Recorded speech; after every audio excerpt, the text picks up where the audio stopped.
Hey everyone, Audi 555 here. So look at me, I'm in my high-vis vest, I'm holding my helmet, and I'm on the way to get the new motorcycle, so come with me.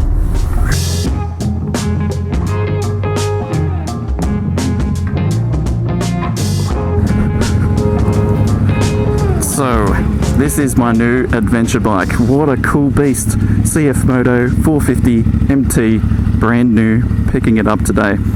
Bit nervous to ride it for the first time. I've actually sat on the bike for the very first time today when I've come to pick it up, so I have no idea how this will ride, but hopefully it'll be good. So 0 kilometers, it's got all these buttons. I'll have to get my head around it all. Oh yep, push to cancel the indicator. That's a bonus. And not only is this a brand new bike, but I'm wearing all brand new gear as well. So, wow. Nice and easy to ride. Pretty comfy. Sounds pretty awesome too with that stock exhaust. I don't know if you really need to upgrade it, to be honest. But I guess like everything, you get a bit bored with it. I'm going to change it up. So this is my very first ride, and I've just ticked over 1 kilometer, which is mad, absolutely mad. I've never bought a new vehicle before, not a new bike or a car. It's always been second hand. So it's a great privilege to be able to get a bike, and this is pretty cheap. Let's be honest, for what you're getting, it is dirt cheap.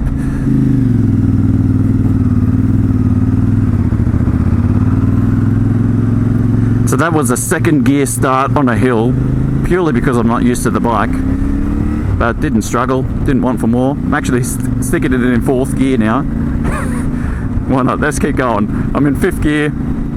This engine is not struggling, and it's smooth. It's really nice. It's a pleasure to ride, actually. 6th gear, that's the top gear, and again, not struggling, just plodding along, happy. So that's cool. Easy to change gears as well. I was a bit worried with my brand new motocross boots, being the first time I've worn them on a motorbike, that I wouldn't be able to change the gears or something. But that is not a problem. Look at these mirrors as well. Great. They're sick. So far out that I'm really impressed with these mirrors. I don't know if you follow me on my other bike, the CTX 700. Its mirrors stick out as well, and it's great. You can see what's behind you. But I know with a lot of smaller CC bikes, the handlebars and the mirror setup have the mirrors in so much for aesthetics, but you can't actually see what's behind you. But these, perfect. I can see everything that's behind me in these mirrors. Phenomenal.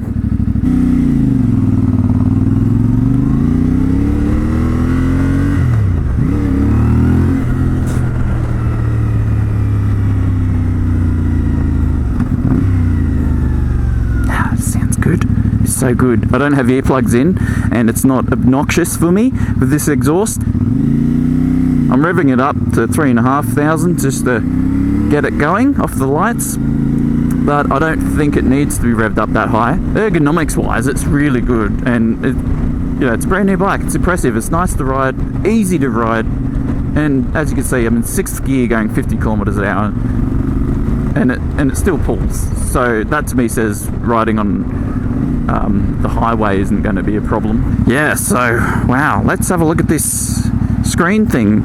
Push enter to connect the phone, themes, you can play with some settings. That's going to be really good to play around with. And I know there's 2 displays you can have as your default. There's this one, and there's another one that looks slightly different, but still displays the same info.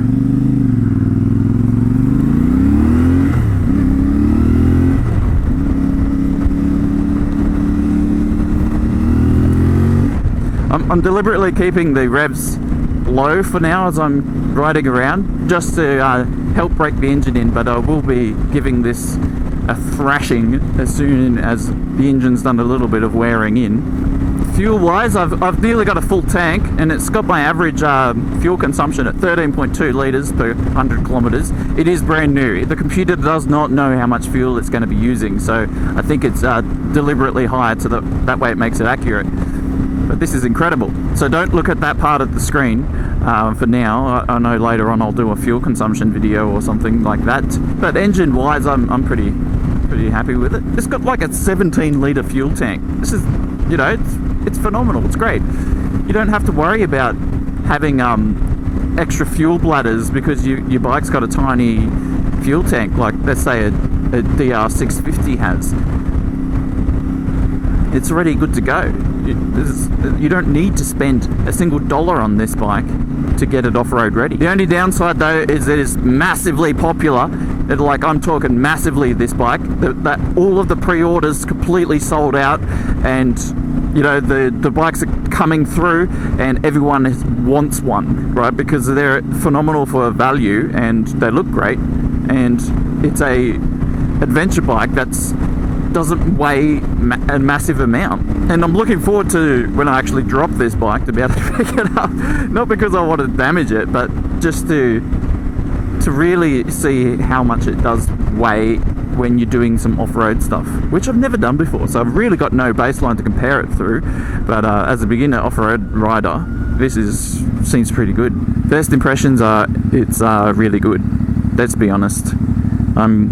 I'm not regretting any moment of this decision to buy this bike. And like, look at these features. Like, this is the fully upright position of the windscreen, but I can lower that down, make it look a little bit cooler, and I can use my other hand and raise that up. Much the same. Okay, let's be honest, this is aesthetics for me, but maybe if you're a smaller rider, it would make a difference, and if you're going faster, it would definitely make a difference. But the point I'm pointing out with the windscreen is it comes in two versions. So it's the optional accessory. I've got the taller windscreen coming, I've got the taller seat coming, I've got the crash bars coming, the bash plate coming, the foot peg extension coming. I've got a whole bucket load of optional accessories for the bike, which you don't necessarily need, but I figured for the price that they are, it'd be rude not to. It'd be rude not to get them. So it's got a slipper clutch. I have no idea what that means, but it changes gear like nicely. The gear lever is very light.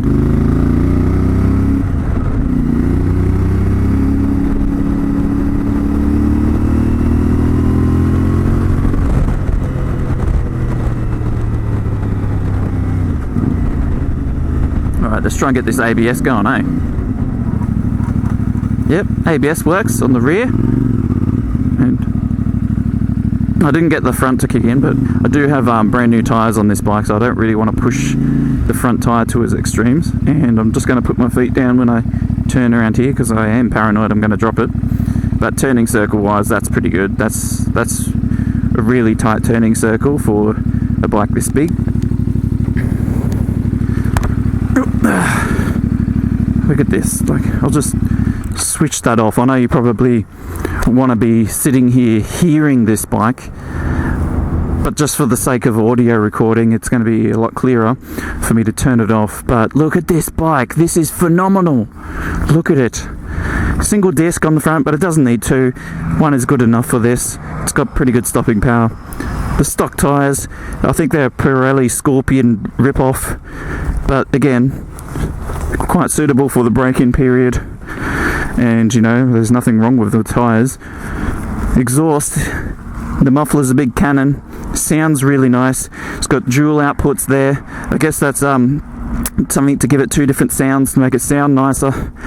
It does not have a removable baffle. I've watched a video where someone removed these two nuts, and it turns out that these pipes are welded into the inside cylinder where the muffler is, but it doesn't need it. Sounds good enough as it is. LED indicators, chain driven. It's got rubber on the pegs here, which is removable. Everything bends. Look at this. Look at that bend. It's great. Like, if you fall over on the bike, you don't have to worry about that snapping. It'll just bend. These mirrors. Look at this. Oh, they're super stiff. But I can fold these right up and over, so I don't have to worry about losing a mirror to a tree if I do some off-road stuff on it. I can just bend them in. And they're super stiff too. Sure, that'll wear down over time, but there's no worry that these will just start flopping around on the highway. These handguards, they're just plastic. They're just really for wind and light protection. There is a company out there that's making a piece of metal you can put in the inside of this to make them a lot more serviceable. But again, for what I'm doing, that's probably good enough. There is the optional accessory of the higher fender. I didn't go that option. I actually like the lower one, but that's personal preference. ABS, front and rear. Look at this engine. It is twin cylinder, twin parallel, smooth, super smooth. You got your brake cylinder here for the rear. Your brake pedal on the rear as well is also bendable. Got a cat down the bottom, dual exhaust outputs, which go into a single pipe. Rear peg here, adjustable rear suspension. I think that's the preload, that's adjustable, and on the front forks I've got an adjustment on there as well, so you can really dial that in. There's some lines on here to help you if you wanted to rotate the bars up or down. The seat looks great. Comes with this grab rail here for a passenger, and the what do you call that, a platform or whatever. Wow, this is incredible. Alright, there's have a look at this seat. Where's this, the seat? Oh, I turned that and it went click.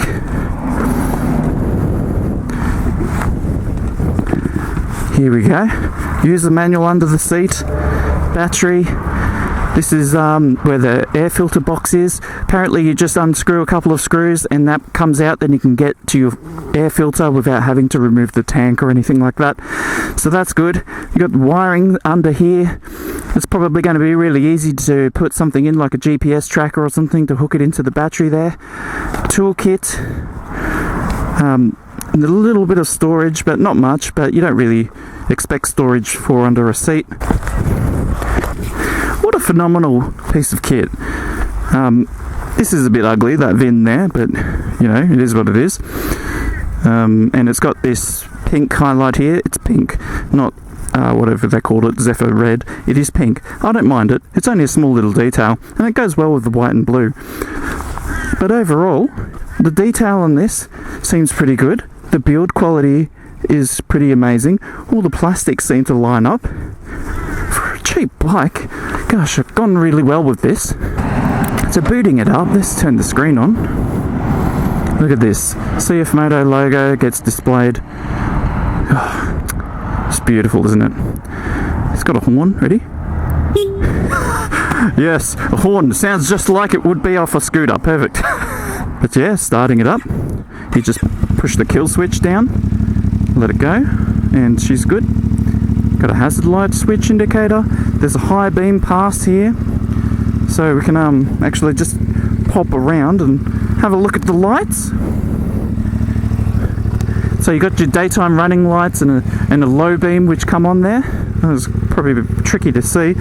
And then there's the high beam which I've clicked on, which is putting the light on the bottom.